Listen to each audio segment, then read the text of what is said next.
welcome everyone to today's webinar. We run these about every month, and today's is focusing on Charity CRM, fundraising, trends, and what best practices, what we're seeing in our customer base and in the general market. So my role is to introduce the session, and I'll be doing some of the presentation as well. I'll be sharing the presentation with my colleague Alan Reed, who you'll be hearing from in a minute, and he'll be introducing himself.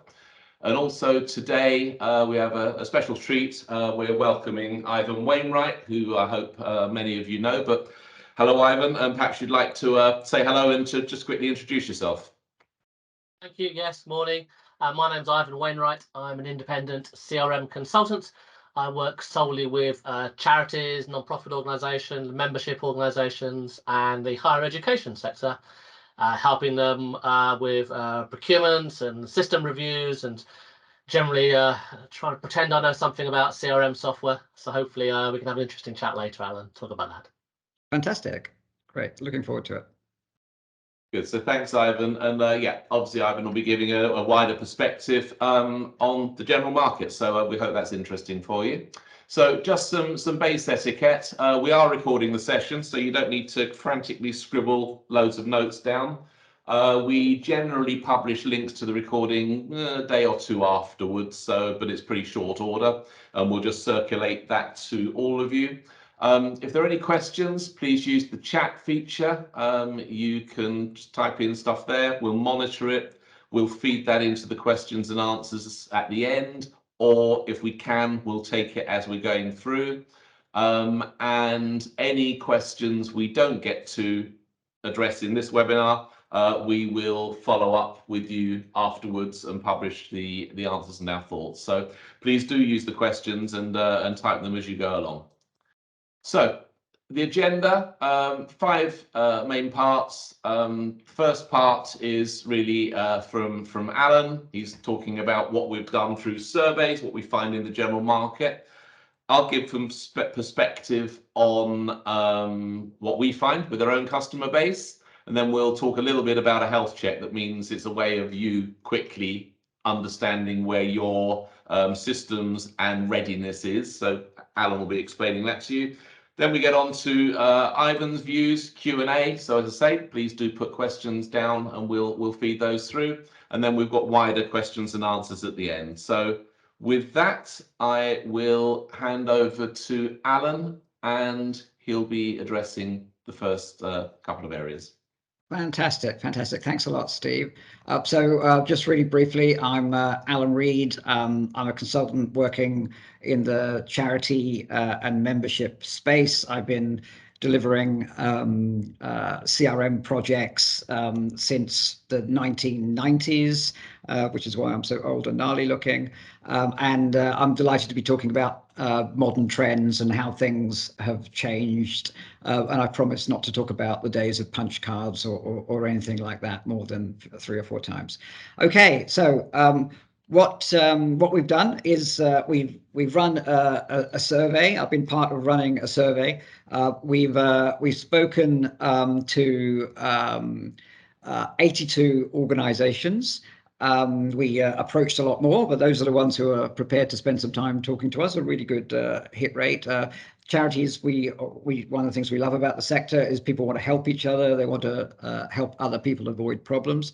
And what we found is, so we talked to about a third of them who are pretty large with over 200 staff. And then the bulk were around the 50 to 200 staff. And then about a quarter were fewer than 50 staff. We asked them a whole bunch of questions. The survey took about half an hour or more to complete, so we're very grateful for the responses.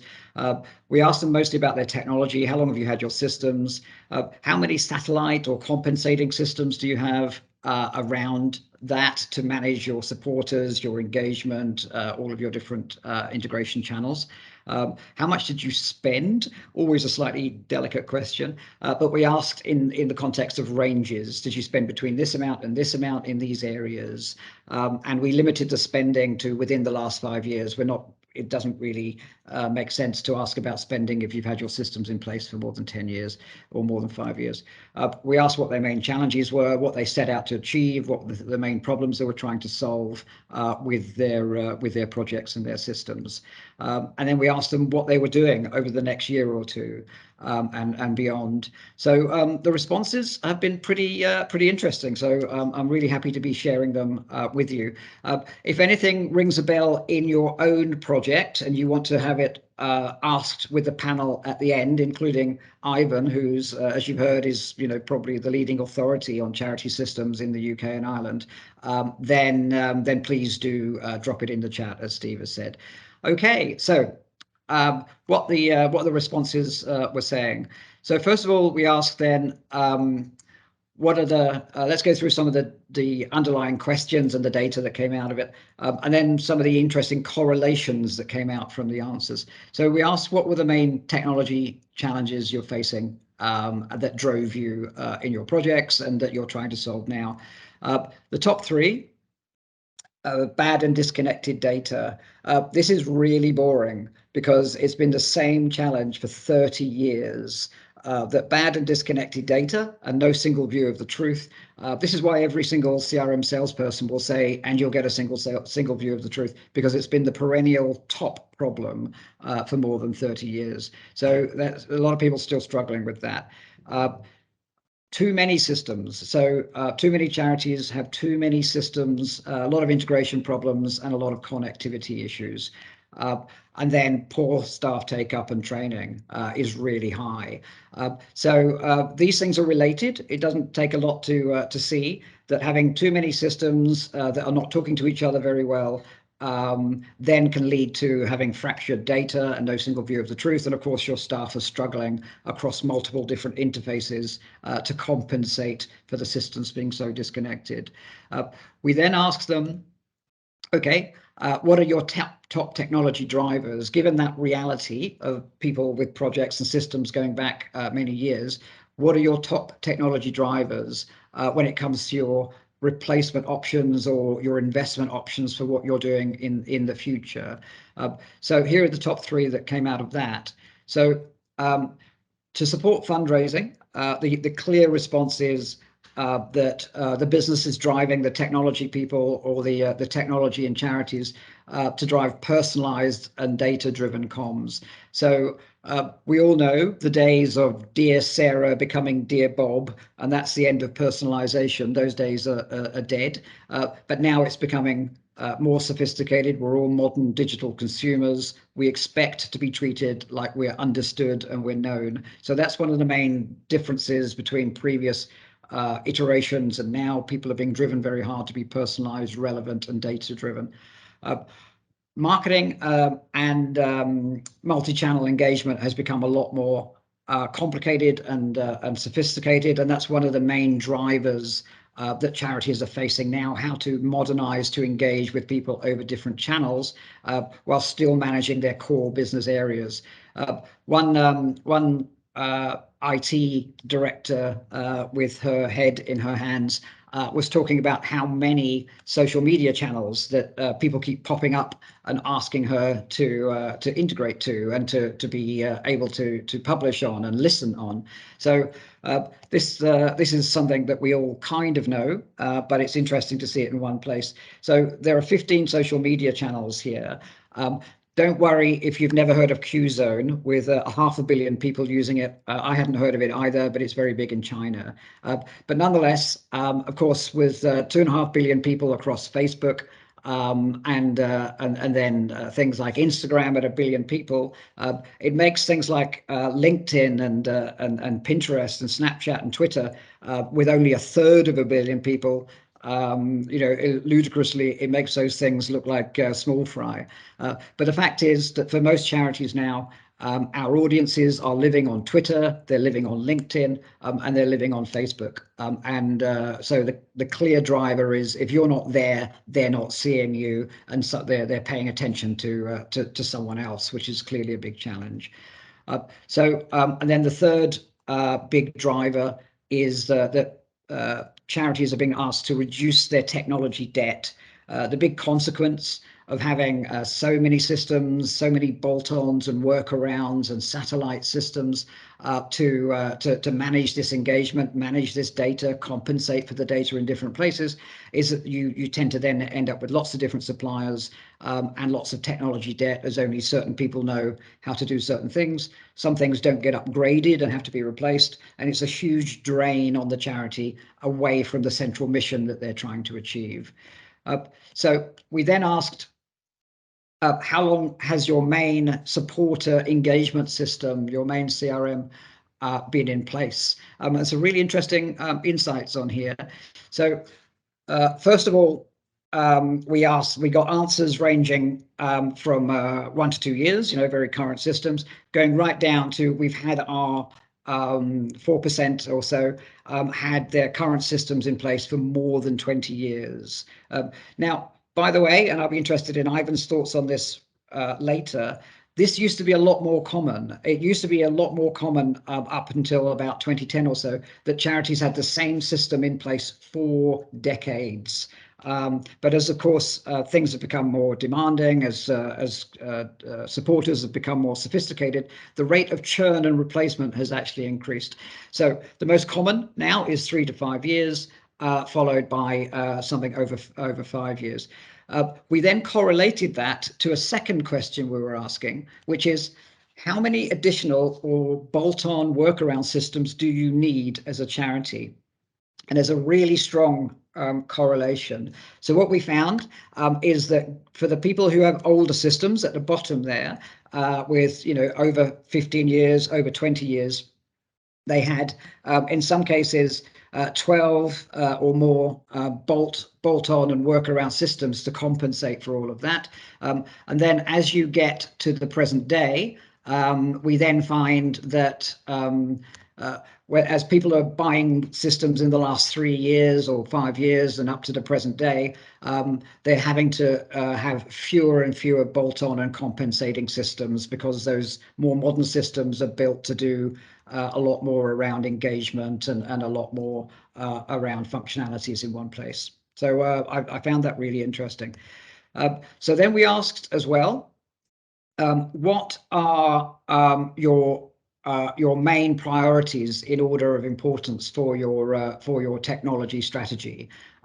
So we gave them a list of options first of all, and then we asked them. We by volume of people responding on those options, we then put them in a top priority order. So here are the list of options that we said when it comes to investing in your tech. And particularly people who are thinking of replacement systems or projects to improve what they've got, significant projects. We asked them, of this list, which ones are you putting as your top priorities? And of course, single view of the truth and managing your technical debt, being able to engage across multiple channels, ease of staff take-up, supporting remote working with ease of staff take-up and deploy anywhere, cloud-based systems. So what across all of this stuff are your top priorities? What we got was really interesting. I was part of a survey with similar questions back in 2010 or so, and what we found back then was that the most important things that people were asking for is the one second from the bottom, and then the one at the bottom. They wanted particular functionalities around beneficiaries management, volunteers management, legacies management, etc. These specialist areas that they must have were the top of their priority. And then, of course, whether it's high volume fundraising or just complex income processing across multiple channels and gift aid management and everyday hero and Virgin Money integration, etc. Those were the top things. Now, asking the question again in 2022, the top things, still single view of the truth, the hardy perennial for over 30 years, but actually the top things after that are much more about how do we manage our multiple sets of data coming into us, How do we manage our different channels that we have? How do we get away from having servers and people having only to work on a PC? And how do we make sure that people are actually using this stuff? So those have become the priorities, it seems, over the last 10 years, where the specialist, sophisticated charity areas must be there, but they're seen as lower down the list when people are making their investment decisions. So insights from the survey, what we got from that was the biggest driver for change, if we kind of render some of these insights down into their core areas, is that if we try to render it down into 2 words, it's these 2 words. It's audiences and channels. So when you talk to technology people in charities, when you're talking to fundraising people and people who are managing audiences out there, what they're most driven by is this fear that they're not visible to their supporters, that they're not making it easy enough for their supporters to engage with them, and they're not finding their supporters and engaging with their supporters where their supporters live. So if, as we saw with the numbers, if you're not running around on Facebook, if you're not allowing people to retweet your message on Twitter, if you're not engaging with people through a range of different channels, not just campaign email anymore, and not just your website anymore, then you're going to lose eyeballs, you're going to lose support, you're going to lose time and money from those people. So that anxiety, that realization that we're all modern digital consumers now, is what's driving the majority of technology spend in the charity sector that we're seeing from this survey. So part of that is people evincing what they mean by that. So essentially, going back 10 years and before, there was always the traditional audiences that systems were bought for. So going back, even 30 years to the present day, but prior to 10 years, all systems were bought for these audiences. They were internal audiences, your fundraising person, your campaign and email, your campaigns manager, and people who are engaging with your audiences from internally, your colleagues. Then, of course, the finance and income processing people, they needed particular tools. They needed software that would help them do their jobs. And then senior management needed information reporting, analytics. So that used to be the audiences that systems were bought for. Now those audiences are still there. They're more demanding than ever, but there are these additional audiences that must be satisfied as well.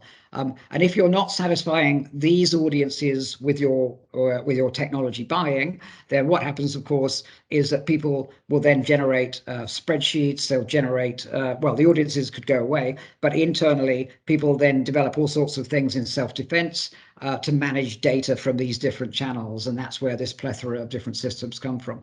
So faced with the prospect of your supporters going away or your staff having to do things in self-defense to engage with them, the big driver has been to have systems in place that can manage all of these audiences and all of these channels, because the channels are growing as well.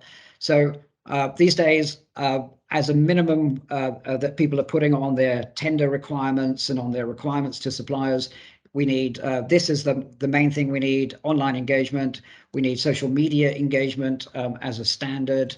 Of course, we need telephone pop-ups and the option of engaging through phone and mobile. Apps are increasingly important. So a volunteer management app, beneficiaries management app, a supporter engagement app, so that not only when you drop your clothes at a retail outlet, a charity shop, you can then see on the app what they've sold it for. That's a fantastic example I worked with recently. QR codes and promotional engagement through that channel. Text it went away a bit up until about 4 years ago, but now text fundraising has become vastly cheaper than it used to be, and text surveys and so on are now fairly common. So that becomes a standard part of what people are asking for on modern systems. Campaign and email tracking, but more sophisticated than ever and always integrated into one place. And then, of course, staff and volunteer apps. So apps that your internal stakeholders are using as well.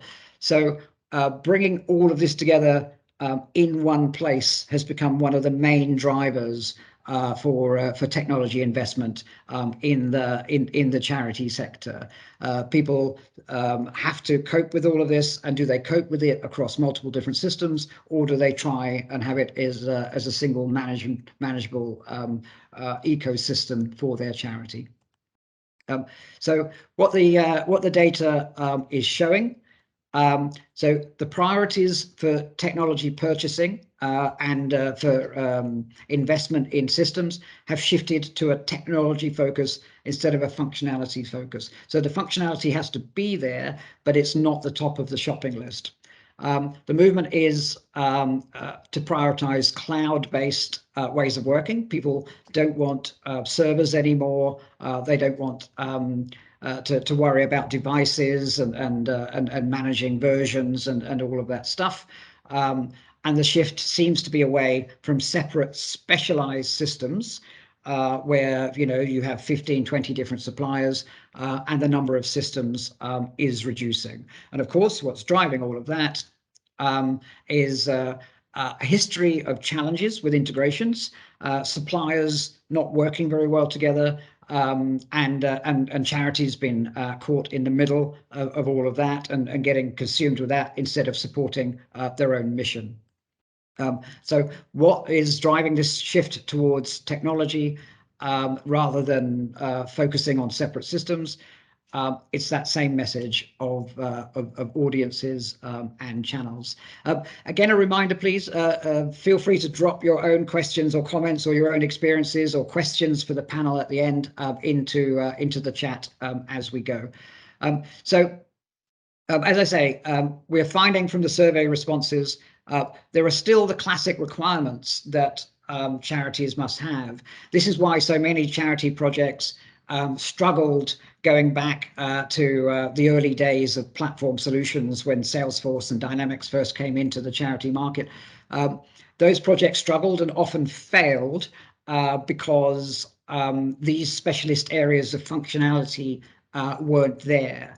And if you don't have these specialist areas of functionality, it doesn't matter how shiny and easy to deploy your solution is, you can't use it to run your business. So it just becomes another satellite system.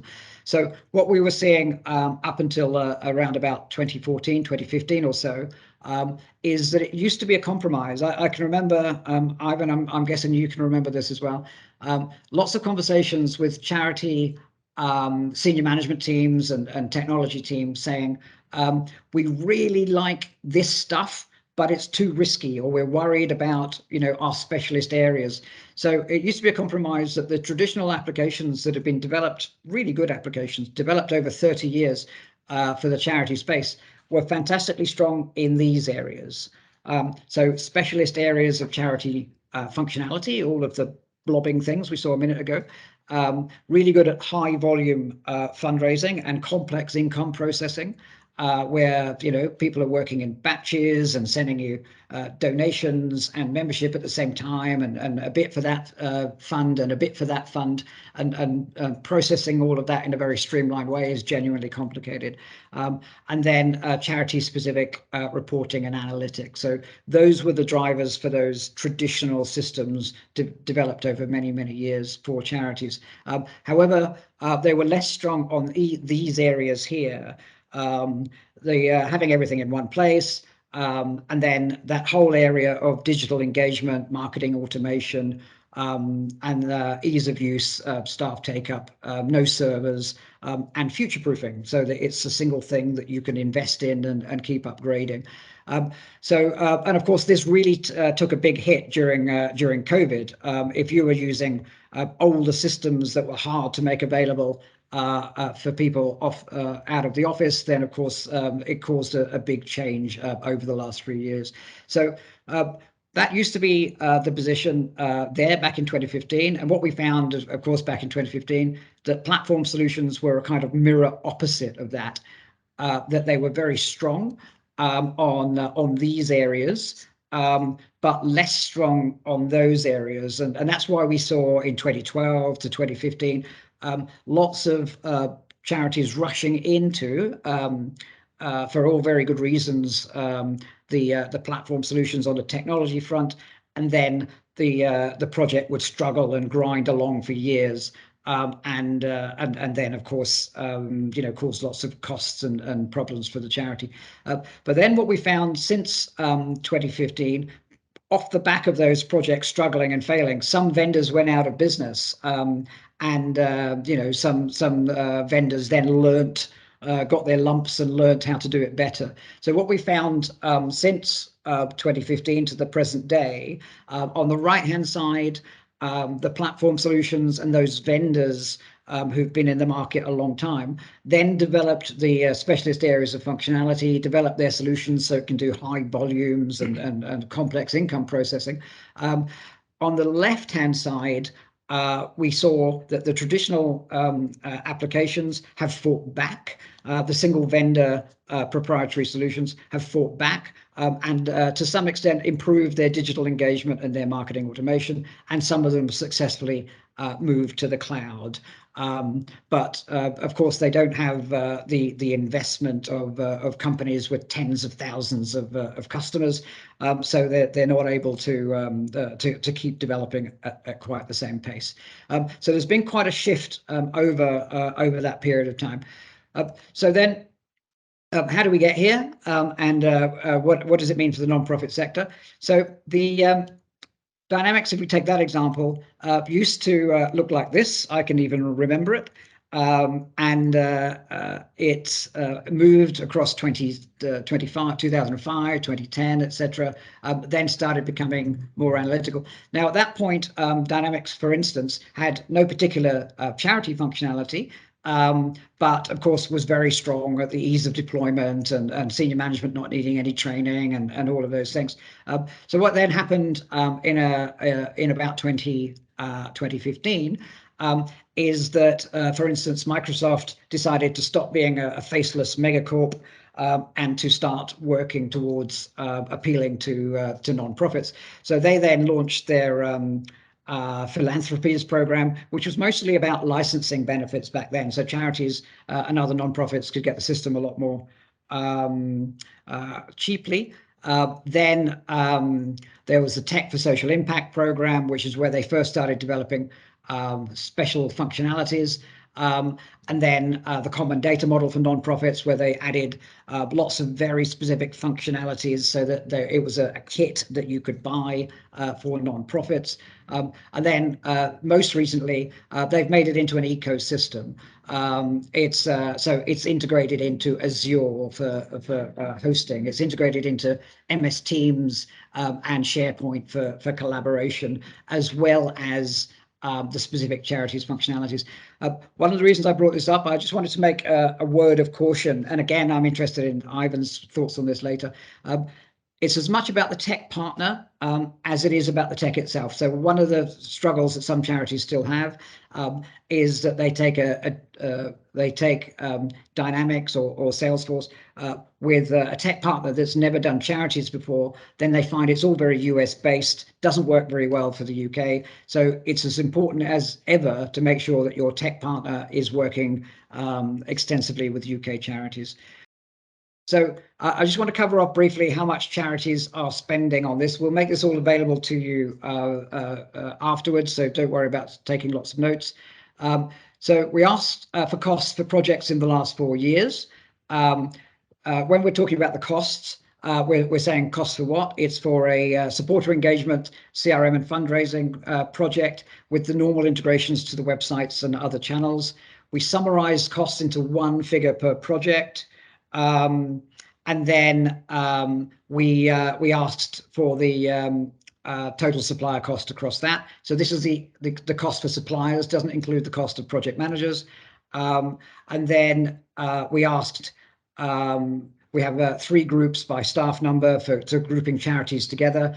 So for 20 staff organizations going up to 500 staff organizations. So what we got from that was for charities with 20 to 50 staff, what we were seeing is essentially the top number in each segment is how much they were spending, and the bottom number is the percentage of organizations that are spending that much.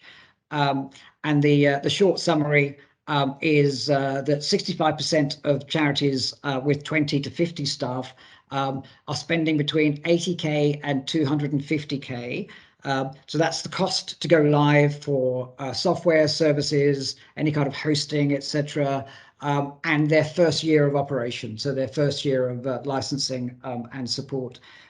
So the majority of organizations in that position are spending between 80k and 250k.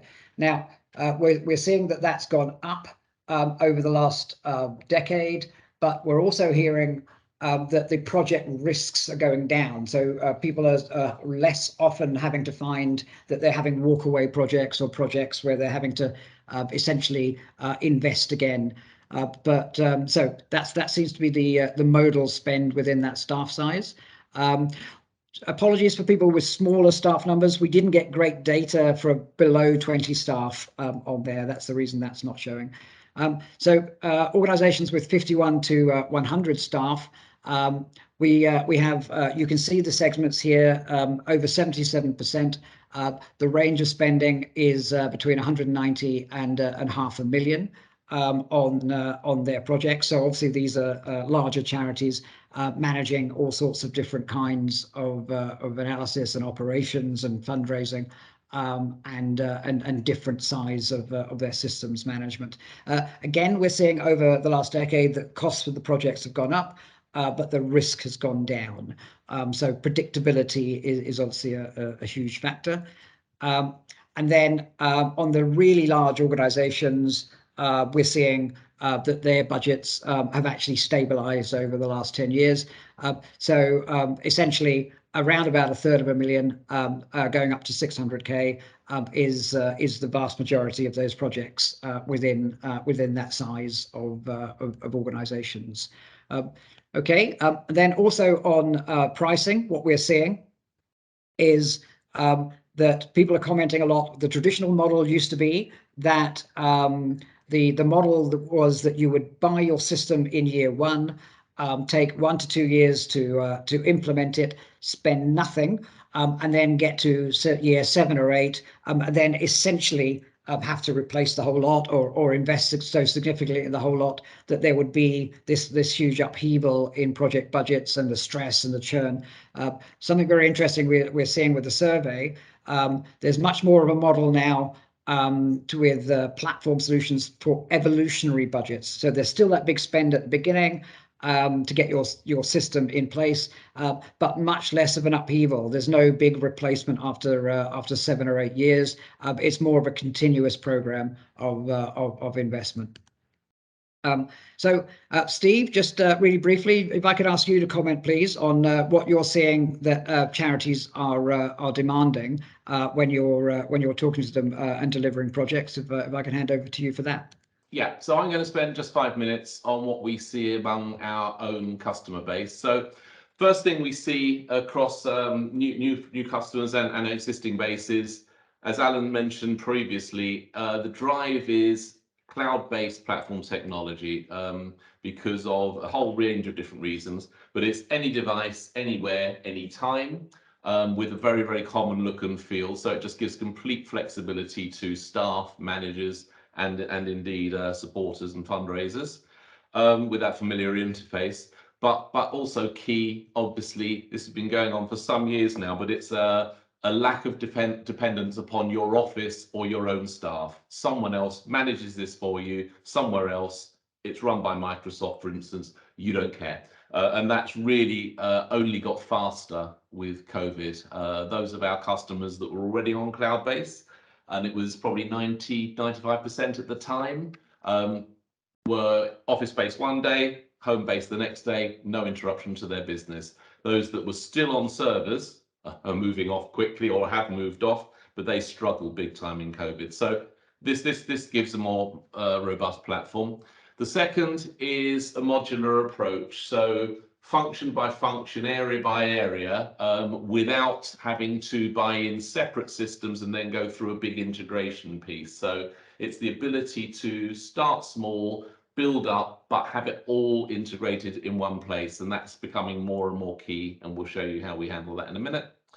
And the final one is fully integrated multi-channel engagement and marketing, and I'll talk about that in a minute as well. But again, being able to market to everyone you need to, depending on their role, depending on their interest, depending on their likelihood of donation or method of donation, but have it there supporting you rather than you having to do a lot of manual work to integrate that. So how do we do it? Well, in terms of the modular approach, we have a whole range of different functions, and here's some of them. But as you can see, they essentially are all built within the Microsoft Dynamics environment. They all use Microsoft technology. They're all to the right data model and Microsoft rules. So as Microsoft updates its software every 6 months, because it's always bringing out new features and technical innovation, our products evolve with them. And that's why in Alan's previous graph, you don't replace this system every 5, 6, 7 years. It just evolves with you. So a lot of our customers have been with us since they started, say 2010, 2011, 2012, that they've just evolved through various generations and haven't needed to replace the system. That saves a vast amount of money and upheaval over time. So lots of different modules. You can start where you want and add to them as you want. Ignore those you don't want. Second part, this is from one of the tools which is called Microsoft Dynamics Marketing. And the core here is it does lots of, as you'd expect, email marketing, but it also does social marketing through Twitter, LinkedIn, Facebook, those other tools that Alan showed. It also can run events, it can do landing pages, it can do marketing automation. And this is what we're looking at here. So the summary of this screen is, you can see here we're doing a traditional email to first year subscribers or donors, and we're driving through thank you for becoming a funder, and we're doing various campaigns to them. But we're also at the bottom of our communications, we're providing the opportunity to tweet things, to tweet it to your friends, to publicize as well. So essentially you want your supporters and donors and members to drive your own marketing for you. So you can see there's a second swim lane here, which is around Twitter. So those that do post the tweet then go on to do a whole series or receive a whole series of different emails and communications from those that don't. So essentially this gives you the ability to have self-reinforcing campaigning through multiple channels, where the people receiving the messages can even become part of your promotion engine, and that becomes very, very powerful. Now, what we do with that is the fact that this can drive all of your different channels means that you don't have to go through a lot of the manual workarounds of a Hootsuite and a separate email system where you need to segment and then export and then run the campaign and then measure the campaign and re-import that data into your fundraising system. It's all there in one place, multi-channel, single control, and different users and fundraisers can benefit from that.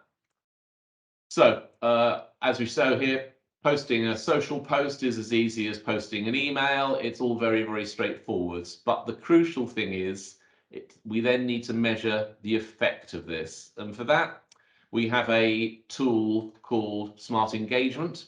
And what this essentially does, it's powerful, it's very parameter driven, it's got some good intelligence, but it essentially monitors activities. Have they opened emails? Have they been to the website? Have they attended some events that you've run, and so on and so on? What content have they read? And the more that they do this, the more engaged they are, and you can baseline this and track it over time. So the net result is, where our customers are really effective, is they build a donor journey from they don't know us, through to they're hearing about us, through to we're attracting them, through to we've got that important first donation, through to continued fundraising effort and different types of donation after that. So this will be different for every organisation, but it's a really good way of analysing what's happening.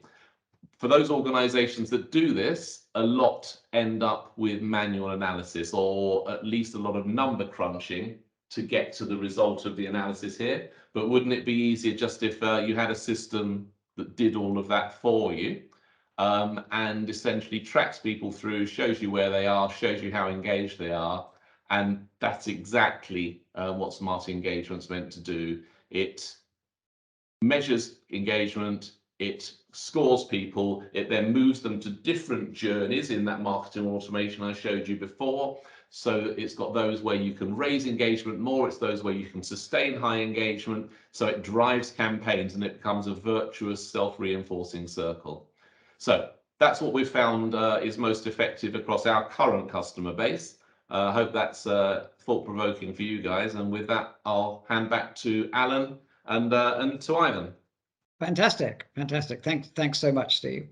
Yes, I'm delighted to welcome Ivan to the webinar today. Ivan, how are you? Delighted to have you with us. Fantastic. Thank you for inviting me. Great. Okay. What I'd like to ask you first of all is there's always a lot of evolution in the types of solution charities have been choosing over many years, particularly in the last 5 to 8 years. What kind of changes have you noticed? What kind of things are driving charities to change? So some of my answers, Alan, are rather boring and reiterating some of those, but let's see if I can create a new angle with you to discuss some of that. I mean, the most boring answer is in the last 5 to 8 years, you know, it's very rare now that new systems aren't on the cloud, and that may be an obvious thing to say, but it's worth reiterating that certainly wasn't the case. Even, you know, Microsoft in their old days was on a server, so it's great to see the cloud now more. I think that the biggest evolution, there's no doubt that, you know, what we would have called the platform, the generic CRMs, Dynamics, Salesforce, those sort of people are now competing so much more strongly, some might say better, than the traditional proprietary software out there. And I'd reiterate what you said. That's partly because of the fact that those solutions now have charity and fundraising functionality more readily available, and both Salesforce and Microsoft themselves have really invested in that. But I think possibly one of the most important messages that will come out is that compared to some years ago, the implementation partners, the people like, you know, Smart Impact that help the charities implement it, are so much more savvy, so much more charity aware now, and better at what they do. And I think historically that was one of the major problems we had as a sector, and now hopefully, you know, we're getting past that. Absolutely. And so I wanted to ask you actually, thank you, about the risk profile of these projects. So as you say, it used to be people aspired, they wanted the modern tech, but there were so many disaster stories in 2012, 2014 about these disastrous platform projects. The risk profile seems to have gone down for those projects. What's the best thing you think a charity can do to make sure that they're on, you know, the success column rather than the failure column when it comes to looking at their next tech project? How can they make sure they're not going to be one of the war stories? So you'll forgive me if I say, first of all, forget the software. I think this also fits in something what you were saying. If somebody comes to you in your organization and says, oh, we must have a new database, or our database is rubbish, I've heard about this great thing that can do everything for us, then first of all, I'd say take a step back. You know, consider a few other things first. The people, the processes, the data, those things you mentioned earlier. If people aren't trained on your current system, how can your current system help them? You know, if the business processes that you're using now are the same you had 4 or 5 years ago, are we sure that's right? And ultimately the data. You can have the best all singing, all dancing system in the world, but if you haven't collected data correctly, if it's poor data, if we can't collect the data and so on and so forth, it doesn't matter how good your solution is. So it is slightly boring, but first of all, I think the key thing to do in an organization is do some sort of audit, do a review, whether it's in-house or someone else, and make sure you're in place with that. So no, I completely that's the agree. first thing I'd say. Yes, sorry. Yes, I completely agree with that. Your foundations, know yourself, know your own data, know your own business processes. Otherwise, any potential supplier doesn't actually have a chance. And then, sorry, Ivan, I think I might have cut you off. So, were you going to expand on that, on what people could do to reduce their risk? Yeah, so I think the risk, so it's very interesting. I think I've come to the conclusion over the years that if you really push me and say, what is almost the number one risk? And actually, I think that now, and especially with platform systems, because remember that platform systems are so powerful and so wonderful and extensible, can almost do what you want, but that's the risk in itself, right? We can do too much. So yes. I think the number one risk is for the organizations themselves, the charities, the membership organizations, to have an under-resourced or incorrectly resourced internal team. And it's, I think, possibly the thing that's forgotten most, because we know we have to have a budget for the supplier, we know we have to have a budget for licenses. If you're going to implement some of those figures you showed earlier, man, you can't do that by having some poor person who's already doing a full-time job also project manage. You can't do it without someone in-house being able to do some sort of business analysis. You're going to have to do training. You're going to have to do X, Y, Z. And so I think historically, so many organizations just didn't have the right team in place or the right resources. That was also one of the reasons that things collapsed. So I'd encourage anyone to think, and I'm so sorry that means extra money. Yes, it does. But yes, it's money spent correctly, because that will help de-risk the project. Absolutely. And I find that, of course, if the money is physically there, charities are rightly more worried about the predictability of a project and costing what it was supposed to cost than getting the cheapest solution, and then with a higher risk profile attached to it. So no, I think that's really, really good advice. And the partners, or the technology partners, that I respect the most are the ones that say, a project manager is a full-time job. If you try and load that onto the day job of an existing busy person, you will fail. And therefore, everyone should be getting off on the right foot. And then carrying on from there, there are delegates who are considering whether to replace their systems or not. What would you advise someone to think about when it comes to, should I move away? And I can see in some of the chat questions what someone's asked about a system that's more than 20 years old. The care system we both worked with in the past, or helped replace in the past. What should an organization think about when they're considering to invest or replace their current systems, and what should they do to make sure it's going to go well, if they are in either route? Should we take an example? I was looking at, sure. It was interesting. Let's take an example of one of the things you pointed out earlier. Let's take the most important thing was this infamous thing called the single supporter view, or the 360 view, whatever. What was the expression you used, Alan? Make sure I'm saying single view of the truth. There's salespeople use various cliches when they're waving their arms around like you've never heard the phrase before. But yes, any of those phrases, exactly right. Single view of the truth. So I was talking to a charity recently, and they said, we really want to have, we've got these systems in place. I mean, the goal now is to do the single view of the truth, different words. And the first question I said to them was, that's great. Do you all agree what that means? And they said no. So again, I'm being slightly boring, going back, take a step back. But one of the surest ways of if you're going to just say, we want a new system so we can have a single view of the truth, fantastic. But before we even do that, let's try to work out what it is we actually want. And I guess that there's almost, really bluntly, Alan, it's almost just 2 or 3 areas. There's a new system has to be able to help you operationally. Of course it does. You still need to record your donations. You still need to do your direct debit claims and everything. And then you've got to help with the marketing and fundraising. So you've got to be able to do your email mail shots, or be able to do your selections, etc. And then you've also got to be able to do your business analysis and business insight and reporting. I was really surprised to see the reporting at such a low, level. Yes.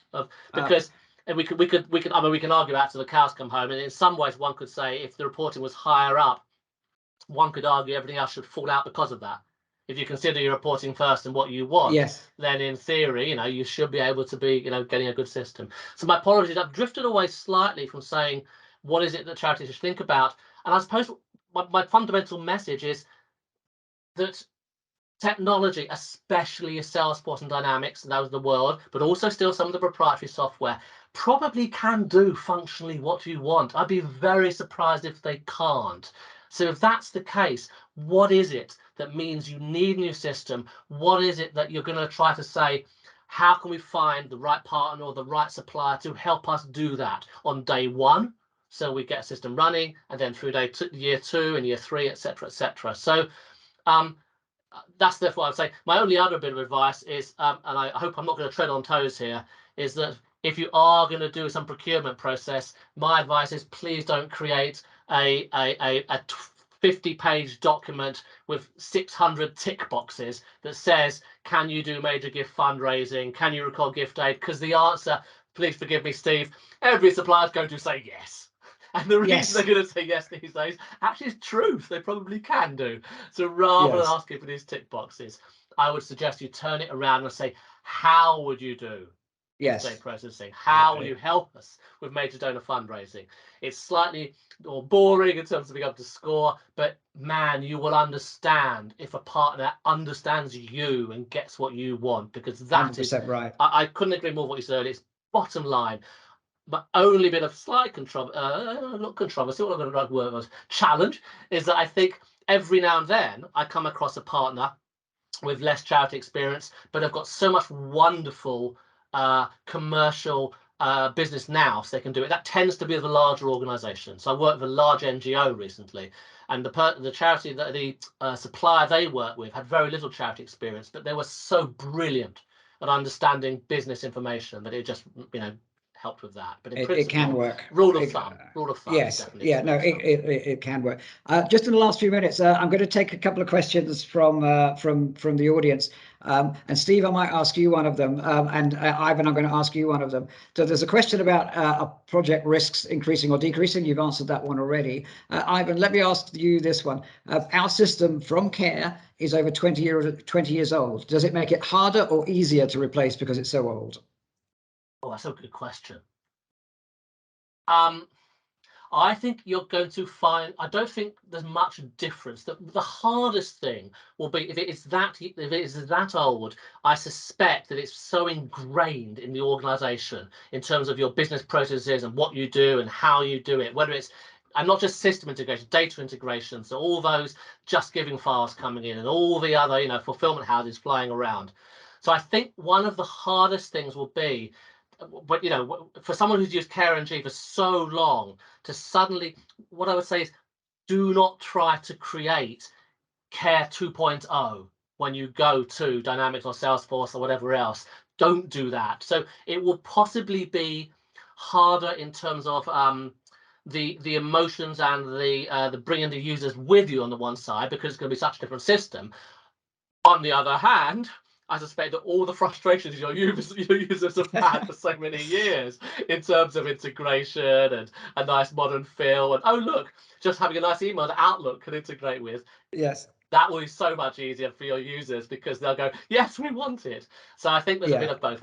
I don't think so. My only other thing I would say is, if it's that old, your data is going to, I have a really, really, really strong thing about your data, and what you're going to do with it, how you want to keep it, where you should keep it. It's not just about the CRM, it's about a warehouse and so on. We haven't enough time to discuss today, but I think that's a key thing too.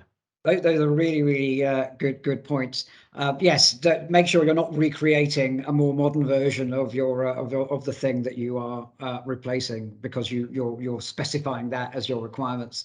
Great. And then, Steve, if you mind, I'll ask you a question. Someone's asked, do I need to replace my website and email marketing when I replace my fundraising CRM? Well, so in the few seconds we've got, well, the answer is no, you don't need to. I would approach it from the point of view of is your website working? Is it doing the job? Is it fundamentally flawed and does it need change? And similarly, the email marketing, how integrated is it? How much manual work have you got? So I'd refer you back to don't try and do everything at once in a big drop. Try and do it in phases if you can. But there are advantages in refreshing everything as well, because not least is end-to-end processes from your website, member journey, fundraiser journey, customer journey, all the way through to your CRM system and embedded marketing. So it's a big subject. It's big enough for us to have done an event on it, the one before last, I believe. So if you go to smartimpact.co.uk and look at our events, you'll find a recording for that, which is all about the pros and cons of doing everything at once against doing it in separate sequential steps. So I hope that answers it in about a minute. So. Fantastic. And then finally, Steve, do you mind, Smart Impact have created the health check offering for membership and charities. Do you mind just briefly describing that? Yeah, well, very quickly, it's available from our website on that URL. You go into it, it asks you some very simple business level questions about where you think your issues are. Do we have this problem? Do we have that problem? Then after 5 questions or so, it analyzes those answers and then it will give you a personalized report, which is really useful for your internal analysis to pass around your colleagues, to pass to execs if you're looking for momentum and sponsorship to look at new parts of the system. But it'll say your data's great or your data's poor, but your system's great, and it'll help you focus what your priorities are. Great, and I think you'll be sending that link out. And then to sum it all up, just from me, recent trends are about audiences and channels, charities wanting to rationalize and have the fewest possible but adaptable systems. And we're seeing that costs have increased, but actually the risk has decreased. So probably the genuine cost of ownership has actually gone down thanks to having more experienced suppliers and more investable systems over the last 10 years. And that's it for the content. Just over to you then, Steve. Well, I'd just like to say thank you for attending. I hope that was useful for you. Thanks for some of the questions that you sent through before as well. I'd like to say particularly thanks to Ivan for his insight. There's a couple of really interesting points that came out of that. As I say, we've done a whole series of these events over the last year. Please, you're welcome to look at the recordings of those. And we'll be sending you the links to this one. Any questions, please follow up with us and we'll be delighted to talk to you about it. Thanks very much.